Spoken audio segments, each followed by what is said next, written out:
So now we're searching for the magic frequency. And we start with 100 hertz, and we look through the microscope to see if anything's happening. We watch for 5 minutes. Nothing happens. We try hundreds and hundreds of frequencies, if not thousands, until we find the magic combination. Because we believed there just had to be a better way. There had to be a better way. And we think we may have found it. I have here 2 identical tuning forks, both tuned to the note A, the note an orchestra tunes to. These forks are both made to vibrate 440 times per second. We say their frequency is 440 hertz. If I tap this fork, putting little pulses of energy into it, the second fork will also vibrate in sympathy. And if I silence this fork, we just may hear the other singing its tone. We say that I'm inducing a sympathetic resonant vibration in the second fork. It only works because both forks are tuned to the exact same frequency. Now, many of us have seen this very charming young man on the internet who shatters crystal glasses with his powerful voice. But if you watch him carefully, you'll see that first he taps the glass with his finger and listens. The glass sings its natural resonant pitch. Then he takes a deep breath and sings a loud, long note. He induces a resonant vibration in the crystal glass. The vibration grows larger and larger and larger until the glass is shattered. On the other end of the scale, we have a giant bridge made out of concrete and steel, a suspension bridge, the Tacoma Narrows Bridge. Cars and trucks and buses are going over it every day.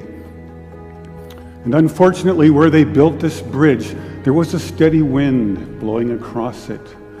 And one day this wind induces a small vibration in the bridge, hardly noticeable.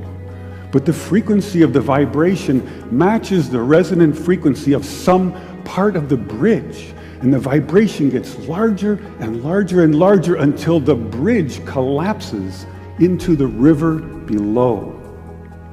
A destructive resonant frequency. So on one end of the scale, we have a giant concrete and steel bridge destroyed by resonance. And on the other, we have a small crystal glass shattered. So maybe we could shatter something even smaller, something really small, something you would need a microscope to see. Maybe we could shatter a living microorganism. So maybe we could change a biological living liquid crystal with a special electronic signal. But in order to do that, we would need some kind of device. So we search the US patent database, and we find this invention by a physician, Dr. James Bear of Albuquerque, New Mexico. It's called a resonant frequency therapy device, and its purpose is to induce a resonant vibration in a living organism or cell. If I put in, say, 100 hertz, out will come 100 pulses per second. If I put in 200 hertz, we'll get 200 pulses. So now we're searching for the magic frequency. And we start with 100 hertz, and we look through the microscope to see if anything's happening. We watch for 5 minutes. Nothing happens. So we try 101 hertz. We look through the scope for 5 minutes, and nothing happens.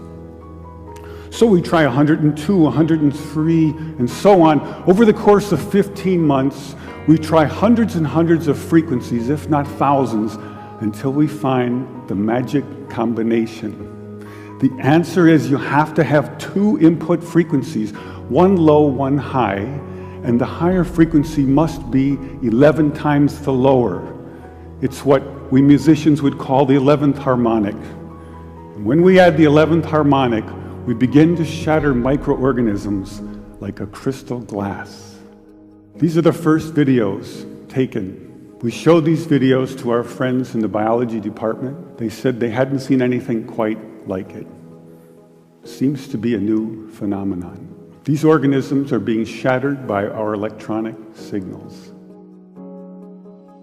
We now know that cancer is vulnerable between the frequencies of 100,000 hertz and 300,000 hertz. So now we attack leukemia cells. Leukemia cell number 1 tries to grow a copy of itself, but the new cell is shattered into dozens of fragments and scattered across the slide. Leukemia cell number 2 then hyperinflates and also dies. Leukemia cell number 3 then tries to make another cancer cell.